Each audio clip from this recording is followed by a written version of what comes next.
because I've never done it before. I'm like, does that mean you've done it now? Perfect sorted. Does that mean I can make you co-host then? No, just host.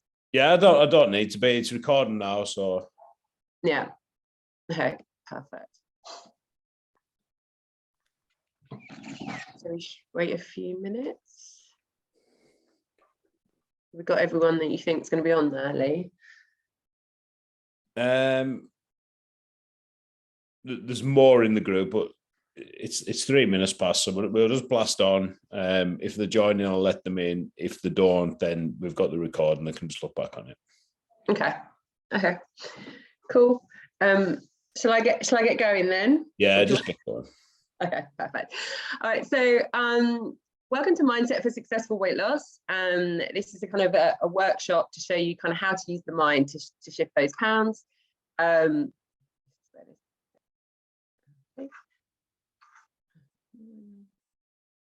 Okay. Sorry, this always does this. Okay, there we go.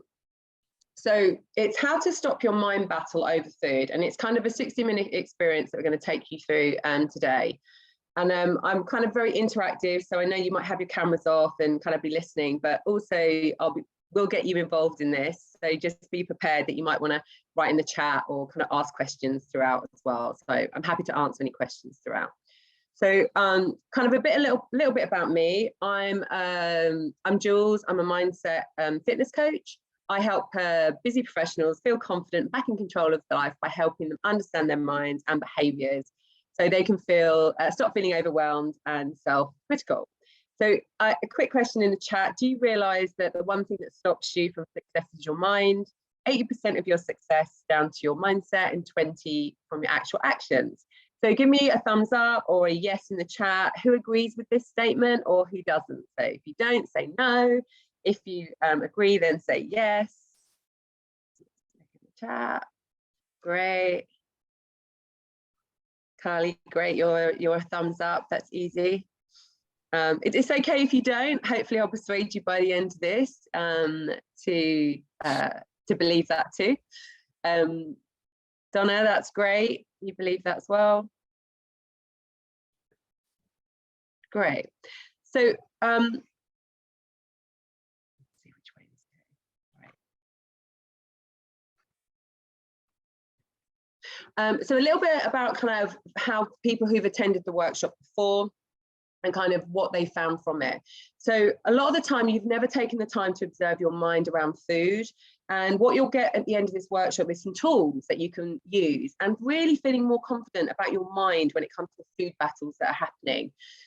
You'll kind of get knowledge that you probably didn't have before about your mind and food.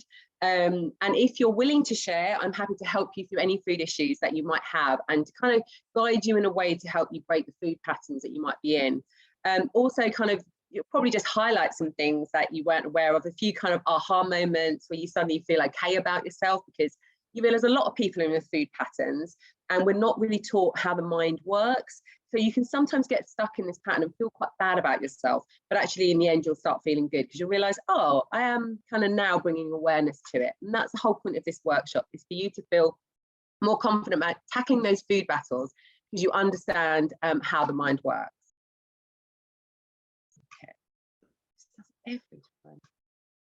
Okay, so who's this workshop for? This workshop is really for anyone who wants to lose weight and not gain it back. And that's the key here, because a lot of people have been on diets, but they end up gaining it back because they actually haven't tackled the mind when it comes to it. So they go on these great kind of, like 8-week course to do with Lee, and you'll have accountability, you'll have all this great stuff.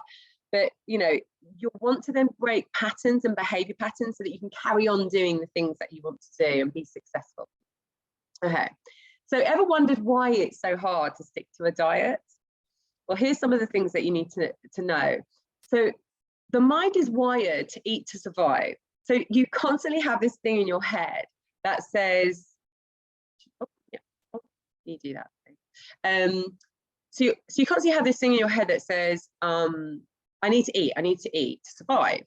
So you're kind of, that's why you naturally want to eat. It's quite normal to want to eat. And because food is everywhere, it's really easy for us to eat now all the time. And so it kind of puts us, that's why it's so hard, because you have this natural instinct that says, I need to eat, food's easily available. And so, of course, most of the time, your mind will take over and you're eating that food that perhaps you don't want to eat. Missing out. We're very social around food, particularly if you're from certain cultures. You know, the house, the home is always the kitchen, right? So if you feel like you're missing out and not eating the foods everybody else is feeling, that's going to make it really hard. And the other thing is, you know, being that person, like, oh, I'm just having a salad, or I'm having this, can make you feel like a little bit isolated. And again, as people, we don't want to be out of the crowd. We want to be in the crowd. The mind doesn't like change. So even though your eating habits are probably not healthy for you, because you've survived, it's going to go, okay, I don't really like this change. So it's going to resist it. Partners and kids, right? Partners and kids are not wanting to eat the same food as you, or not wanting to be healthy, and they're not on board. So it makes it really hard when that food that you're not supposed to be eating is in the house. You're making it harder for yourself. And then not enough leverage, right? So hands up, or in the group, if you lost weight before you got married. So hands up if you were like, I lost weight. The main reason is that you had enough leverage, right? You thought about the fact that you were going to be in a wedding dress, or you were going to be in your tuxedo, and you kind of really wanted to look good on that day. So you had enough leverage to be able to do that. Less variety. So if you feel like on a diet you're restricted, your mind's going to be like, oh, okay, I can't handle this. So it will revert back to your old ways, because it will feel like you're restricting yourself. Dieting is seen as negative. A negative thing, and I'm sure that these talked you through some of these things as well, of like not calling it a diet, calling it a food plan. And the reason being is because there is negativity towards these sort of things. Not seeing the end goal, not seeing yourself as you want to be, right? So not really focusing that. Perhaps you've never even been that person. Jules, Yeah. just a quickie. It's kicked Donna out, and she's trying to get back in, but you've got control of the waiting list now. Don't know if I've seen her come. Oh yeah, okay, view, right. Oh, admit. Okay, hold on, admit. I think there's another person. I think, is that everybody? I think I can just admit all, right? Oh, it looks like she's joining. She's got a bad connection. I think the other two are in, who just came in. Yeah, Donna's still not in there. Yeah, because now I can admit her. I think it was taking a while. Yeah, that's it. Cool. Is she in now? Yeah. Okay, perfect. Sorry, guys, I have to keep an eye on that. Yeah. So the other thing is, you know, seeing it as a negative thing, right? And not seeing the end goal. So not really picturing yourself as the person that you want to be, whether that be healthy, strong, whatever it is that you've got in there, but keeping that goal consistently in your mind. Being impatient. We are in a world where we get everything really, really quickly. So it's really important to think about the long game, right? Not just, you know, yes, it's great to get a kickstart, but think about your long-term way of eating, or your long-term way of, you know, being healthy. And time consuming. If you've never been healthy, it can feel like it's really time consuming. You're thinking a lot in your mind about the food you've got to eat, you've got to calorie track, you've got to add all these new things in that perhaps you haven't sort of done before. So that's kind of why it's hard. Now, does anyone else have any kind of, you can put it in the chat, or you can kind of unmute, anything else that they find hard, why it's hard for them? Or do you think sort of I've covered everything? So I'm always interested to see if there's new things that pop up that people find it. Hormones and period. Lucy, yes. Actually, I work with perimenopausal women. So yes, hormones and period are absolutely right. There will be a phase where you will eat more. And it's kind of to be aware of that in that stage as well. But also not letting it kind of take over, because you can still count those calories, or you might have more carbs than you would normally have during that time. But I can normally notice it. It's about 48 hours for me when I get that. Anyone else? No? Okay. All right. So let's move on. See, always goes back, never forward.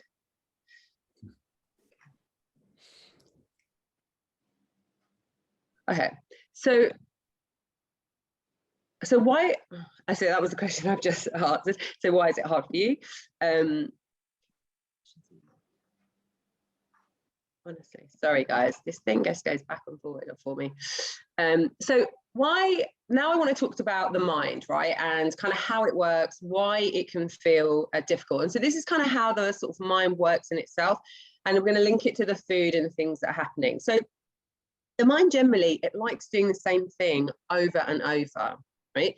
So when you're changing it or trying to do something else, it kind of goes into this thing, it's like it wants to survive. So new things, it doesn't know if it's survived. So it kind of, most people are either moving away from pain, which is I want to survive, or wanting to thrive, which is moving towards pleasure.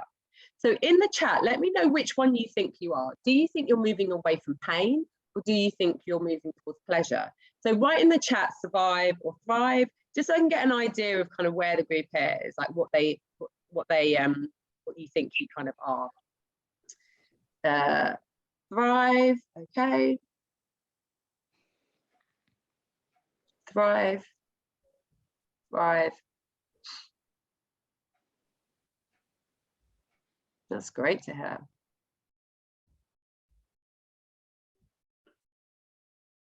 Thrive and survive.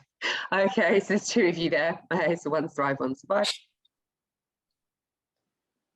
Okay, so you might be surprised because I kind of do this quite a lot of people, and a lot of people do kind of say thrive as well. But in actual fact, 80% of people are wanting to survive.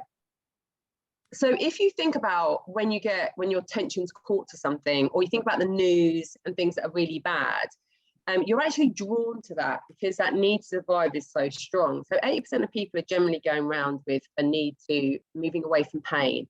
So it can be that when you're thinking about sort of like weight loss or anything like that, some of the things that really work with my clients is actually the threat of not succeeding. So for example, one of mine, I do, you know, what's the reward and kind of what's the forfeit?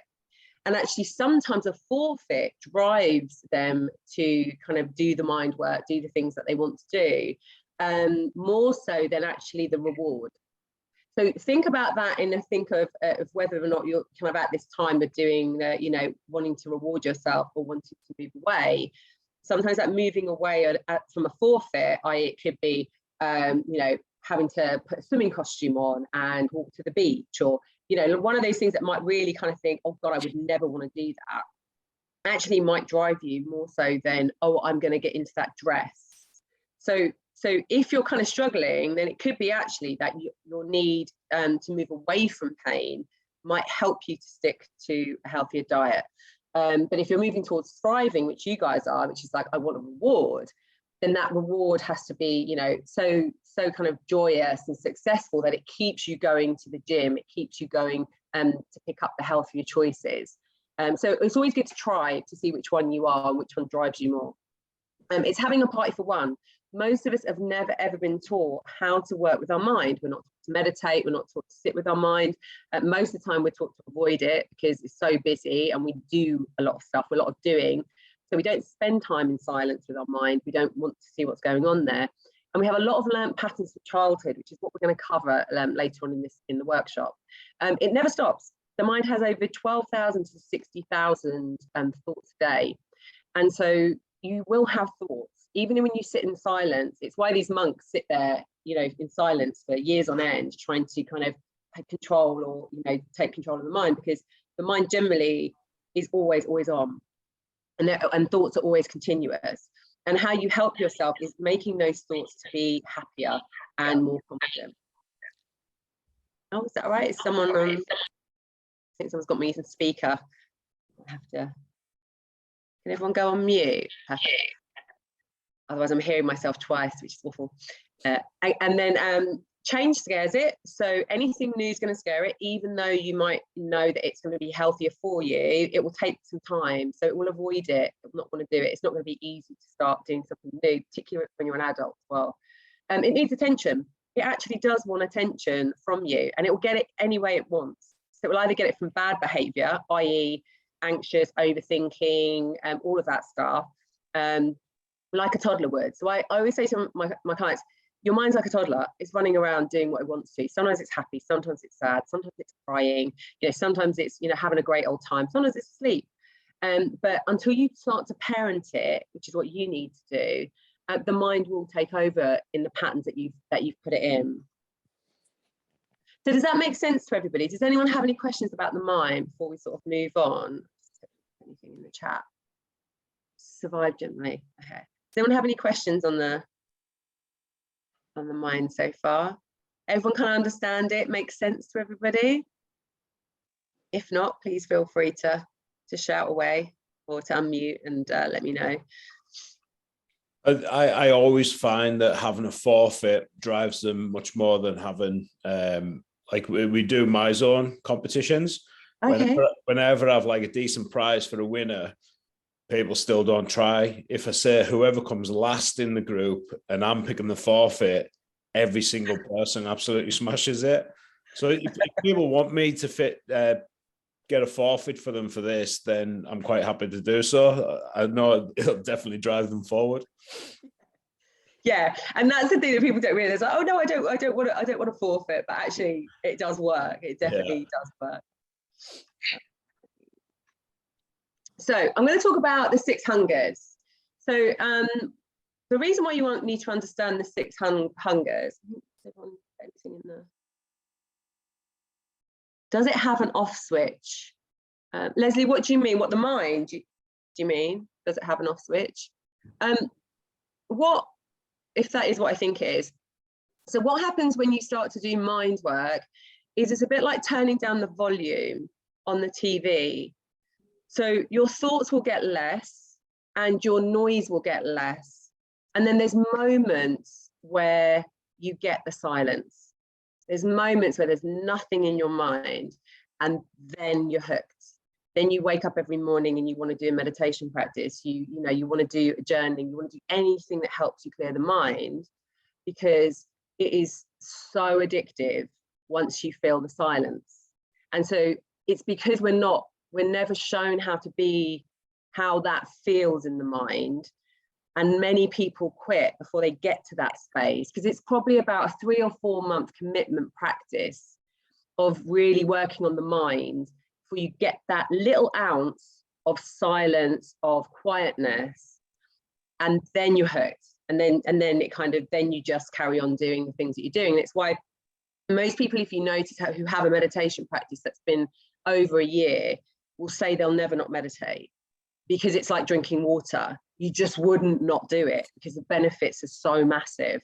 But you've got to get people to drink the water in the first place, and that's the tricky thing when you don't know how beneficial it is to refresh your mind and to have that kind of like happiness. I hope that helps, Leslie, if that answers your question. But yes, the dimmer switch it will get lower. But great question. So the 6 hungers, why are these important? The first one is actually the first hunger that you'll feel is for thirst. And I'm sure Leeds tells you this about drinking water because it's quite well known. But the actual reason why you might be hungry or you'll eat when you're thirsty is because we used to get our water from food. So think about all the plant foods we used to eat. Think about, generally back in the day before processed food came on, we were eating fruits and natural things. So we were getting a lot of water in our diet, but now we're lacking in a lot of diet. And most people are actually thirsty rather than hungry. So it's really actually important to be as hydrated as you can be. And the next one is stomach hunger. The actual feeling of feeling stomach. And if you've ever done a fast, you know what that feels like. The majority of us don't actually have a stomach hunger very often, because the majority of us are probably not eating, we're eating probably every 8 to 9 or 9 hours. So stomach isn't completely empty. Variety, we need variety in our diet, because if we think about how we used to eat, we would be, seasonal eating, and we would have variety in our diet. So it is important to have that in there. Otherwise you will crave a hunger for it. Low sugar levels, we will crave sugar in our diet, but we've actually craving the natural sugars versus the ones that we've been now given, the processed sugars. Emotional hunger, this is probably big for everybody. A lot of the time we're taught to emotionally eat. In fact, we think that we're feeling better when we eat something, but then we forget that afterwards we don't feel great. And often the pattern of behavior we're in keeps us going back to there. And that's why we're stuck. So you'll probably find a lot of people will be hooked on the emotional hunger. And then nutritional hunger. When you eat nutritional food, you feel less hungry. And you can do this. You just go 2 weeks eating natural foods, like 2 or 3 weeks and eating natural foods. Then you bring in those foods that are not nutritional, and watch how much you eat that day. And it's a simple experiment. If you don't believe me, I always say to people, if you don't believe me, give this a try, and then come back to me and say, oh yeah, I noticed. And you might even do it if you're one of these weekend people that's like really healthy during the week, and then the weekends you tend to like eat kind of rubbishy food. You'll notice you'll probably eat more rubbish on those weekends because you're actually not getting nutrition. And then when you go back on Monday and you're healthy, you'll start to feel less like you want to eat food. So does that make sense for everyone? Does anyone have any questions on the hunger stuff? No, and feel free to unmute if you've got a question as well. Easier.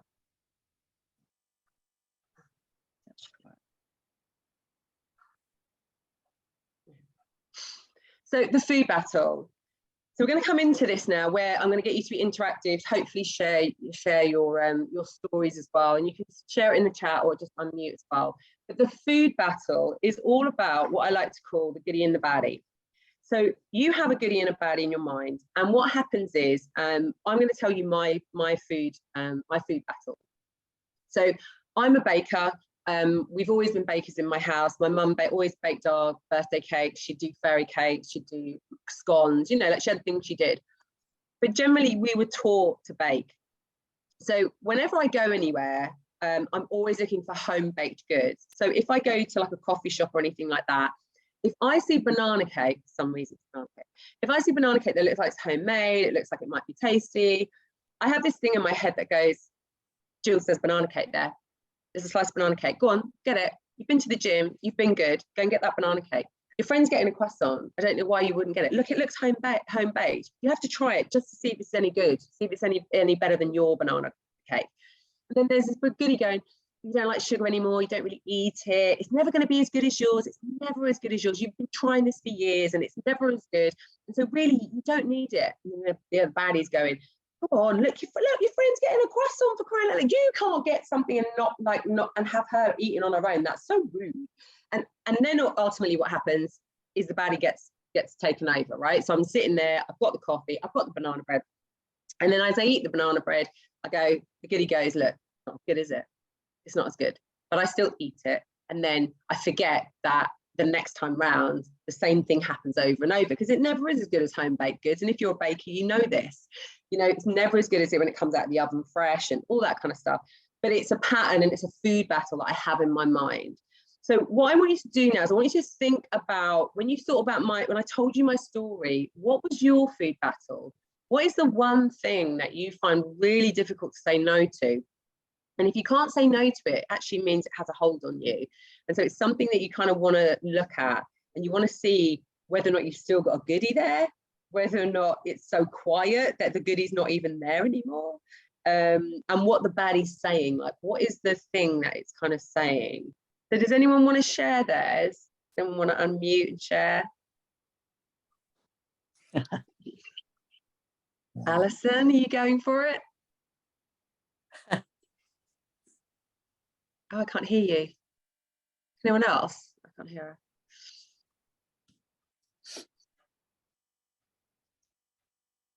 Bacon buddies at work. Oh, Christopher, yeah. What does your baddie say? That you have to have it because you're at work. I'll come off mute. I think it's just like kind of like we've got a cafe at work, so it's going down for coffee, and everyone else gets bacon butty, and it's just kind of, it's either someone offers to buy you one, or you can't say no, or you kind of get into a round of you buy one and I buy one, and then you get into it on a regular basis, and it's just becomes a circle. Yeah. And so what could you do to counter that? It's just kind of, I guess, just to say no, really. It's just that confidence, I guess, just to say, I'll pass. I think doing this extreme lean diet helps you kind of got an excuse then to say, I'm on this, and I can't, that's why. So that's kind of helped. Yeah, and that's the thing, people don't know if you are or aren't on a diet. And Yeah. people hopefully should be supportive if you are, you know? So it's that, the baddie is stopping that coming out of your mouth, you know? It's like, Yeah. oh, I'm on a diet. Oh, don't want to tell people, because the baddie goes, oh, but you love a bacon sandwich. It's like, go on, you know, it's your turn to buy. They'll think that you know, I think you're tight if you don't buy it. You know, so the baddie has this like conversation going on in your head. But yes, because the more you say no to it, even just to try to say no to it or to keep saying no, you start to break that pattern. And that's what you need to do for the mind, is just start to sort of make those no's coming up, so that then you will have choice. So you will have a choice to say yes or no, and it doesn't feel like a big thing, if that's what helps.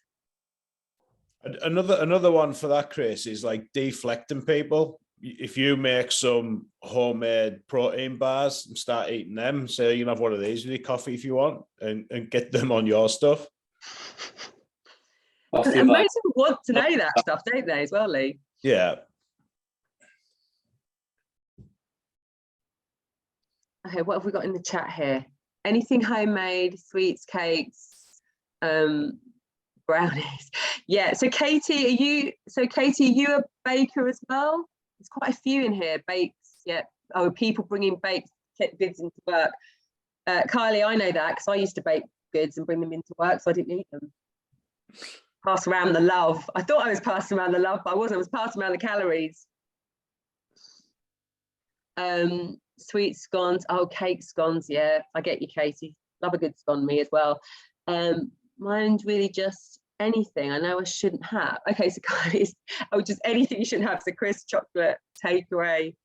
Okay, so what you might want to look at is the story around that. So one of the things that I realized, and I started to have to sort of train myself, was the foods that we consider treat foods are all bad for us.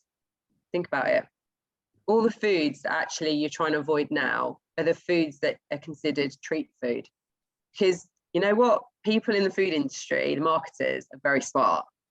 They've linked emotions to those foods. Who here has got any emotional attachment to a green smoothie? Any good memories? Anyone? Carrot sticks? Anyone? No. So the cakes, the scones, the bacon butties, even, you know, hangover days, big breakfast. You know, you've got so much emotional attachment to foods like wine, birthday cakes, homemade goods, because we've attached emotions to them. And so what we have to do now is try to unattach those emotions and start to realize that food, even simply changing your language to say, I'm having rubbish. I'm having rubbish. That takeaway, it's rubbish. I'm going to have it today, but I'm having rubbish today. And start changing your language around the food that you're eating. So it's like, oh, I'm having good food today. I'm having healthy food. I'm having whatever food. Is like a really good way of kind of just reframing it in your mind. And if you have kids, start calling that food rubbish. Because they'll be like, why are you eating rubbish? I'm feeling good about myself. I'm eating rubbish. You know, so it's kind of just trying to, you know, unprogram a lot of the stuff that we've sort of learned from childhood. But again, one of the biggest things is to notice the dialogue that you have. So your goodie and baddie dialogue is there. Notice it, and then notice how quiet the goodie is. But it is there, it should be there somewhere. And start to now bring that goodie up, that loudness, and make it a competition. I made it a competition when I first started. It's like, how many times can I go to a coffee shop and not have banana bread? It's like, yes, I've done it like 3 times. And then the fourth, I'd crack and I'd have it. And I'd be like, okay, back again, Jules. Try and make it 4 times in a row. Try and make it. And so make it like a competition with yourself to see how much you can break that pattern. Because you want back control. That makes sense. You want to win the food battle. And that food battle is that you have a choice. You have a choice to have that bacon butter. You have a choice to have those crisps and chocolate and takeaway. It's not you will always have it. Does that make sense to everybody? Does anyone have anything they want to share on that one? I was talking to a coach over the weekend, and they were on about a traffic light system, which I thought was really good. So anything like that, like Chris is struggling with the bacon sandwiches and stuff, I would say trying to get 7 green lights in a row, because then that means you've done a full week rather than 5, because and just marking up each day with a green, amber, or red, and reward yourself for 3 greens in a row. So you're not wanting to disrupt that pattern. And then even if they have one every 8 days, it's better than having one every day. Yeah, and that's the thing that everyone has to remember. It's small little steps, you know, those small wins. And if you do, you know, have the rubbish food, just say to yourself, that's just one bit of rubbish food. Okay, it doesn't write off the whole day. It doesn't write off the whole weekend. It doesn't write off the whole week. It is one bad piece of food. Have it. Remember how you felt afterwards. Map it that you didn't feel great. And then carry on again. Just get back on the ladder and don't worry about it. Right. Okay, so food patterns. So why oh, I'm doing it the wrong way now. Oh, food patterns, right. So food patterns, what are these? So food patterns are generally stuff that you've probably been given by your parents. And you know, if you're a parent now, you probably end up saying these things to your kids as well. But mine was, there's starving kids in Africa, clear your plate.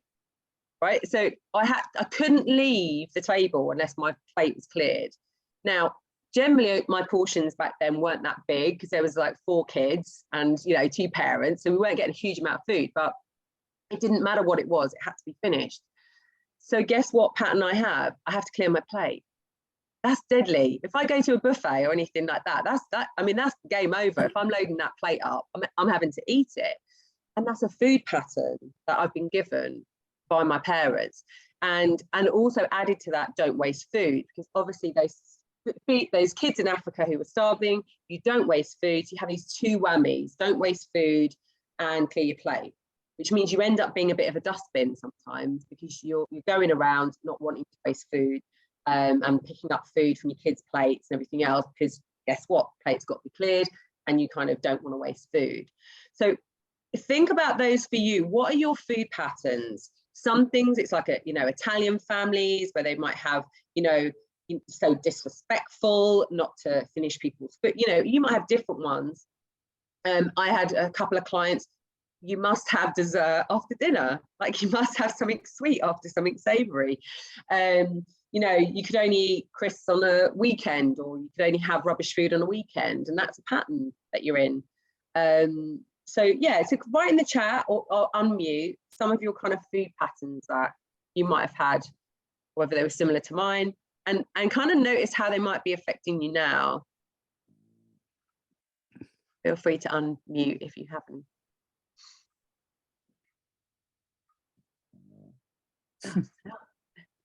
Alison, do you want to say something? I feel like you keep getting unmuted, but I can't hear you. Always room in your dessert tummy. Oh, Katie, you've got a dessert tummy.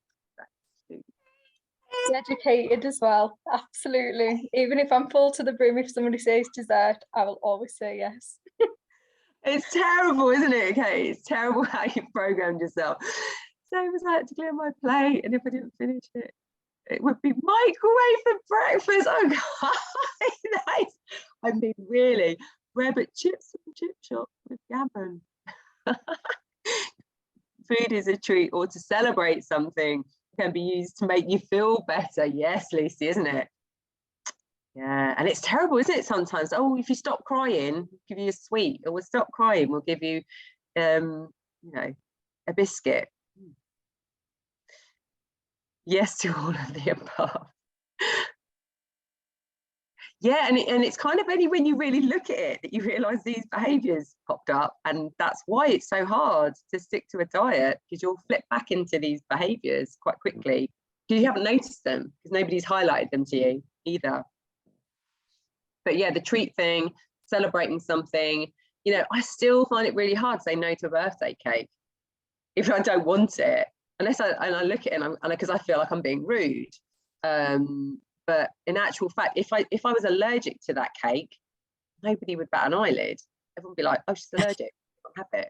So in certain phases where I was going through this phase, which you guys are going through at the moment, I actually started saying I was allergic to stuff because it was so much easier to say no than it would be to go, oh, I don't fancy it today. I bought it, so I'm eating it, even if it's not nice. I know, what is that? What is it that you eat things quicker because you don't like it? It's like this inability to put stuff in the bin. Again, it's wasting food. I think Does anyone do that? Like save the best bits of their dinner at the end? And you're like really stuffed. So actually you should do it at the beginning so that the stuff you don't like as much is left. Lee, what's yours? I think with alcohol as well, I always get a lot of clients whose mum and dads used alcohol like to wind down over the weekend and stuff. And that just becomes normalized, and that's what the crack is. Like my dad was an alcoholic, so I could have went two ways. I don't drink whatsoever because of that, but my sister likes to drink. So I think even seeing people doing stuff as well. And it's really tricky because we're a very much drinking culture. So you probably avoided that, Lee, being a non-drinker. But yeah, it's it's that, and I'm from an Irish background, so it's even worse. So it's that thing of like coming together, you celebrate with a drink, you commiserate with a drink. Two emotions right there that you're doing. Had a good day, drink. Had a bad day, drink. And so it's that thing of, again, it's a habit. And actually, what you can try is, when I was doing this, again, testing, it's not that I don't drink, I just don't drink as much anymore because I don't need to, because actually what alcohol does is it brings you below thinking. So it makes you feel like you're not thinking, but actually it's not, it's worse for the mind. Then, whereas meditation brings you above thinking, which is where you have that space and that gap between those busy thoughts. And you can start to analyze your thoughts and be kind of, compassionate with yourself. Whereas alcohol brings you below. So it actually doesn't help the mind at all, even though it's that you think you do, because you're kind of like, oh, I'm feeling more relaxed and feeling whatever. But in the long game, it doesn't help you at all. But again, with a cultural thing of, come on, have a laugh, just have a drink. And so one of the tips I found was, if you're out drinking, after about 2 or 3 drinks, nobody notices if you're drinking, because everybody's on the drink monster. They don't care. So if you're in an environment where you feel like, I can't give up drink, have one drink, right? Make it a vodka soda, or make it something that looks quite clear. You can even the other day, I did 1 beer and 1 alcohol-free beer, although I think there's still loads of calories in those, isn't there? But so what you can do is literally you can kid people. So they think that you're drinking. Vodka soda is a great one. So you do vodka soda, I'll have a vodka soda. So you have 1, then it's your round, you buy an alcohol-free one. And then every kind of round you're going to, get 1 that's alcohol-free. And by the time everyone's kind of, if you're doing rounds, or by the time you get to drink 3 or 4, nobody notices. And you're there quite sober looking at these drunk people thinking, oh my God, am I like this? So that's a little tip for you that does work. And it will put you off alcohol, because you'll look at people, they're all like fish. They say the same thing over and over, and they laugh at the same thing over and over. It's a great place to be when you sit there looking at them. But yeah, anyone else have food patterns they want to share? But these are good ones. So yeah, so what you need to do now, you've brought your food patterns to the table, it's like, how do I stop myself doing that? And again, it's going, just because I brought it doesn't mean I have to eat it, right? Just because, there's, I have to clear my plate. What I do is I get a smaller plate. So I either get a smaller plate, or because I know how hard it is for me to not clear the plate, I really portion what's on my plate, because I know, again, I'm going to eat it. So being aware of these things is really super important, because it will help you now to go, oh, that's a food pattern. That's my food battle. This is popping up. And one of the biggest things is around Christmas. Oh my God, you're going to spot so many of your food patterns around Christmas and your food battles. It is going to be brilliant. And I'm sorry I've kind of opened your mind to it, but it's also quite funny when you start doing it. I eat mine out of a bowl most of the time, because I can put as much in. is that, Kylie, is that like a good thing, as in you're portioning by the bowl, so the bowl's a good thing rather than you're sort of filling you're filling it all up to eat as much as you can. Yes. Yeah, okay, great. So again, Kylie likes a little bowl because she knows that's the portion that she has, and again, that's a great tool. So start to find those tools that you have within you, and as I say to a lot of my clients, the answers are within you. Now I've opened up the door, you're just going to have a look in and find those things. So does anyone else have any other food patterns that they want to share? And also, thumbs up, does that make sense, guys? Do you feel like you kind of understand your mind a bit better now around food patterns? Let me know. Okay, so keeps doing that. All right, so what I want to share with you, oh, thank you, Lucy. Thumbs up from Lucy, great. So what I want to show you is one of the best ways to break your state. Now, what your state is I'll talk about this. This is kind of where, you know, when you get that thing in your head and you might be in the supermarket. I think, Lee, you were saying yours is the supermarket, isn't it? When you get into a certain aisle in the supermarket and you're like, oh, I'm in the sweet one now, I have to get those biscuits, and your mind gets in this really repetitive state, or you know something's in the fridge. You're like, I know it's in the fridge, I might as well eat that slice of cake, just, you know, get it done, eat it, because obviously we don't like wasting food, right?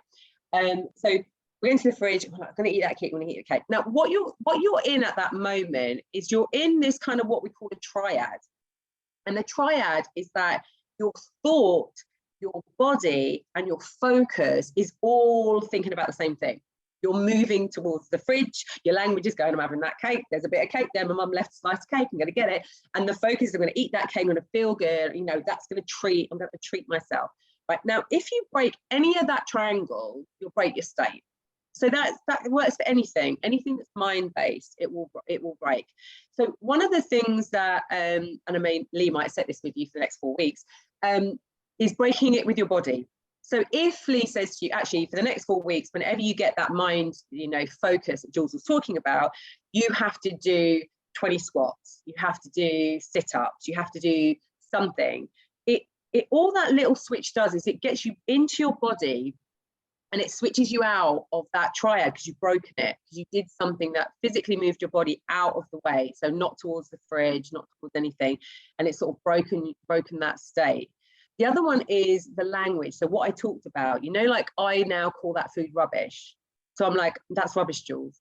And so get your language to start saying it's rubbish, I don't need it, and bring that goodie back up.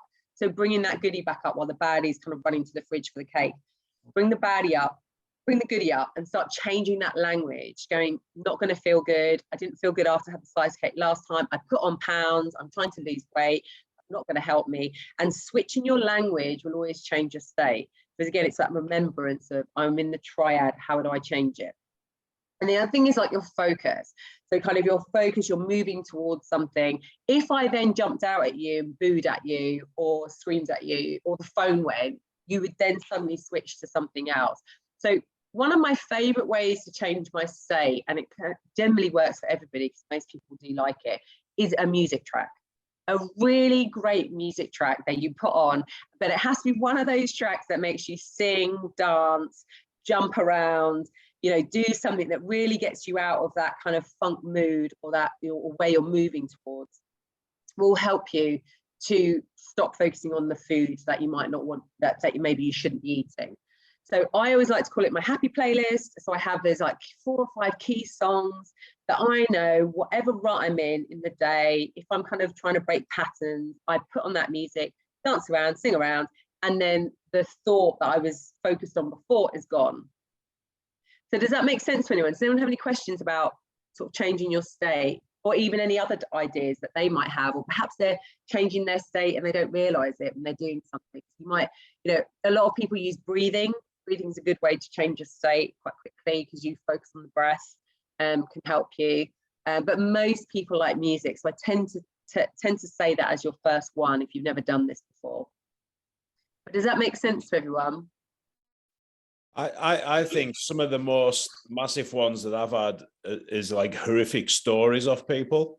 I heard about a guy having a kid. I used to love KFC, and heard about a guy biting into his burger and he got all this mayonnaise in his mouth. So he went back and complained that he asked for no mayonnaise, and apparently it was a cyst on the chicken.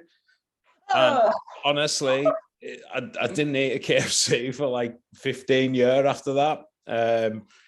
Another one, a girl made me some homemade protein scone, and there was like Alsatian dog pubes sticking out of it. So now every time anyone asks me if I want any homemade cake, I just imagine that and I just don't eat it. So quite good, but it works. You know what I mean? yeah.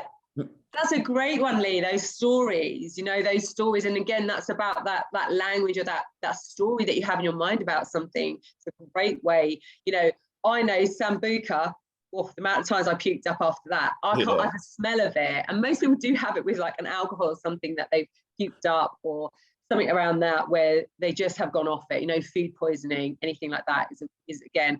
So, but it also what it reminds you is that, which is great to bring up, Lee, as well, is you can just go off for anything like that. Like, hear a story and suddenly you're not going to be doing it. Suddenly someone tells you that if you have another cigarette, you're going to die. Bam, you're off. And that shows you that your mind will change instantly. So you're not stuck one way. So if you're sitting there going, I'll never give up chocolate, I'll never give up crisps, that's not true. Because something can happen instantly that will stop you eating that, and you'll stop. And so it's a really good reminder that you can stop at any point. You just have to get that right story or that right technique, and you'll stop it. And I think the worrying thing is, most of the people that I know that have been able to just cut chocolate out completely dead easy, they've been diagnosed with type 2 diabetes. So they've got to the point where they have to. Yeah. And that comes back to that leverage.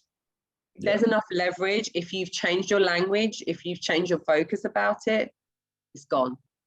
Yeah. And so it's really great to remind people they can do it. They have to find the right thing that's going to switch the switch. That makes sense? Great. Sorry, I got a bit of a tickly throat. With them dog pubes. Oh, I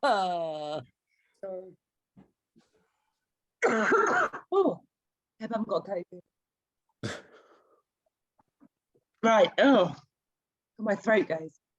Okay. So, some practical tools. Drink lots of water, which is good. So these are, oh God, so these are what I want to leave you with. Drink plenty of water. Oh dear. Keep a food journal. So this is around your goodie and baddie as well. So not only does Lee have you, oh, sorry about that, guys. The food journal is probably around the sort of foods that might cause you to feel bad afterwards. So those rubbish foods that you've been eating. One of a good way of changing it is when you eat food, we don't wait like 20 minutes and then see how we feel. So we kind of eat the pizza and go, oh yeah, that tasted nice. And then we don't realize that 20 minutes later we feel bloated, we feel uncomfortable, feel tired, and we're not mapping. We're not mapping that to our mind. So if you do have those feelings, map them to that food. Sorry, does that make sense to everybody, what I'm talking about, that mapping? Give me a yes or no in the chat so I can go further if you need to. But it's basically, you would have had an idea about ice cream, say, and a bit like Lee, you know, he used to quite like baked goods until he had that story. But physically knowing what food does to you is really important, because so a lot of my clients who've now taken out sugar in their diet, mainly for the mind, because the mind, with sugar, the mind goes up and down. So what happens is when you start working with the mind, you start to get healthier anyway, because you start realizing that food affects the mind. So now when they have sugar, they map it because they realize their mind gets really chaotic. So that's what I mean by like a food journal. Start mapping the foods that maybe you find the next day, you find it hard to train, you're not feeling happier. And so noting that down would be really helpful for you. observing the goodie and the baddie. So making sure that you are aware the goodie and the baddie stories that we just talked about. Breaking your state. So again, I just taught you how to do that with doing that with music. Getting your emotional needs met in another way. So when we talk about emotional eating, we often go like, oh, I'm having a bad day, I'll have some wine, or I'm having a good day, and I'll have wine. But actually, sometimes simply just picking up the phone and speaking to people can meet your emotional needs. You know, having cuddles with your partner, or, you know, phoning your sister or someone else, or going to the gym sometimes can meet an emotional need of being with people and surrounded by people. So think about when you go into that emotional thing of, oh God, I've had a rubbish day. How else can you get your emotional needs met? Because there is other ways, you just haven't been using them. So one of the things that I tended to do was phone my sister, or you know, or phone a friend who made me laugh. Luckily, I've got a lot of friends that make me laugh, and actually, me, laughter is one of my favourite things to do. So if I knew I'd speak to a mate, or even like I had a work colleague who was like really dry and his sense of humour was brilliant. So whenever I was having a day or a lunchtime, I was like, oh God, I really want to have a bar of chocolate at 3 o'clock. I just like phone him up, or would have like a little message on IM, and he'd make me laugh so much. I was like, okay, my emotion needs been met and I don't need to do that. So there's probably people in your life that, you know, crack you up, make you laugh, do something that changes that kind of emotional need. And so think about meeting it in another way. And then the other thing is eat nutritional food. We all know what we should be eating to be healthy. And the more that you bring those healthy foods into you, actually, you're just going to win the food battle, because you're going to be less hungry, you're going to be more nutritionally fed, your body's going to feel better, your mind's going to feel better, just simply by eating those kind of, you know, nutritional foods. So does that help you guys? So there's like 6 things that you can do to kind of help you win that food battle. Does that make sense to everybody? It does, thank you. Ah, no worries, Alison, glad that helped. So my thing is, so do you have any questions on any of the stuff I've kind of covered? Donna really likes to break the state. That's good. Please feel free to unmute if you've got any questions. I'm happy to take any. Or if you don't want to and you want to message Lee later and he messages me, that's absolutely fine. Or if you're watching it on the recap, feel free to, again, message Lee or me, and I can answer those questions as well. So what I always like to do is I always like to get a takeaway. So what's your takeaway from this workshop today? What will you commit to doing? So you've learned a few things here. You've learned about the food battle, food patterns, all that kind of stuff. You've learned about breaking your state. You've learned about kind of, you know, how to meet your emotional needs another way. So what is it that you're going to do? So you need to stop skipping meals when busy. Perfect, Leslie. Think about the type of hunger I have. Exactly, Lucy. There's 6 of them. So figure out which one it is. Making the goodie shout louder. Love it. Absolutely. And that's really going to help you as well. Good reminder, it's just a food pattern. Exactly, Jill. Once you start realizing it's just a food pattern, you're able to let go of it. Because a lot of the time you're like, oh, that's just me. Like, that's just me. I'm always going to be that way. No, it's just a pattern. And it's a pattern you've been doing for so long that it feels like it's you, but it's not. Breaking emotional eating, having a sing and dance to a good song instead. Absolutely, Katie. That's going to be great. Shredding those pounds away for sure. Anyone else want to share?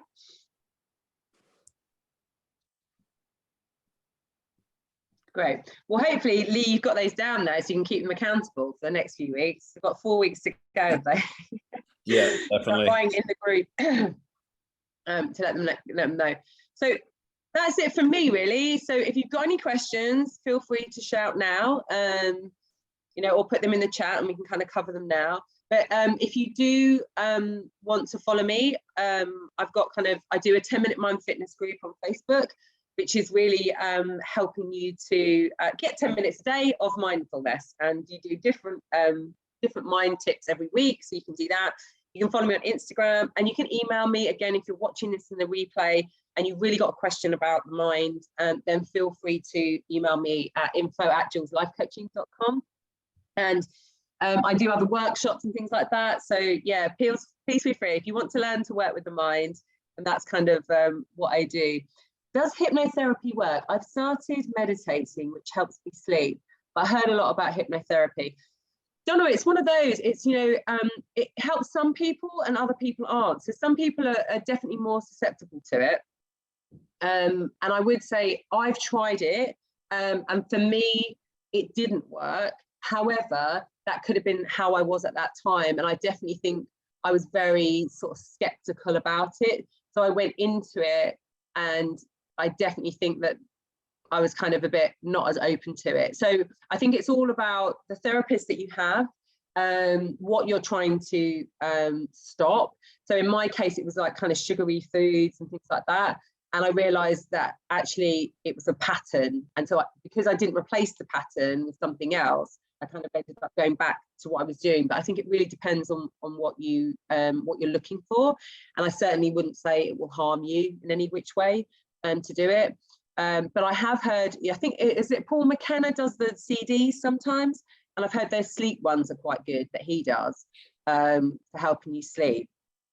But so Donna, the only thing I would ask, Donna, is what age are you? Because your sleep might be affected by hormones, depending on what age you are. Because when your hormones dip, you can get that 3 a.m. wake up call, which women get sometimes. I'm 37, so a lot of it is just being really, really busy, and having 101 things running through my mind at any given time. So I've started using meditation as that shut off piece, which has really helped. Yeah, it helps me focus, but it did take. It's not something that you can just pick up and do. I feel like I've had to train myself to be able to do it. But I've thought about the hypnotherapy side of things, and I thought, I've never really had any experience with it, so I was wondering what your experience was. Yeah, and again, it's one of those, it really depends on where you are, in your life and what you're needing. And so if you're drawn towards it, I'll always say, well, yeah, give it a go. But also what I would say, Donna, is do a brain dump. So if you can't sleep, then leave a notepad and pen beside your bed. And then before you go to bed, write everything in your mind. Whatever might be bothering you, if you've got like thinking about work tomorrow, just get it out on a paper. And it has to be a paper, not an iPad, not anything electronic, a good old pen and paper. Write down everything in your mind, whatever you're thinking, good, bad, the ugly, get it out. Write until you can't write anymore. Put the pen down, go to sleep, and you'll probably sleep better. If you want to save some money, maybe try brain dumping first. And then if you can't, then do hypnotherapy. I think that'll work better for her. That works awesome for me. I've got attention deficit disorder and that much going on in my head. My sister does hypnotherapy, and she'd done it on me once, and it was to relax me, and I felt amazing for like a day, and then my thoughts just come back in my head and it was all chaotic again. But jotting everything down, it's like you say, if you're not getting it out your head, you're just mulling it over all the time. So that works massive for me. Yeah. So don't give that a go and see how that works. Thank you. Okay. Anyone else have any questions? Don't be shy. I don't bite. Lee might, but I don't.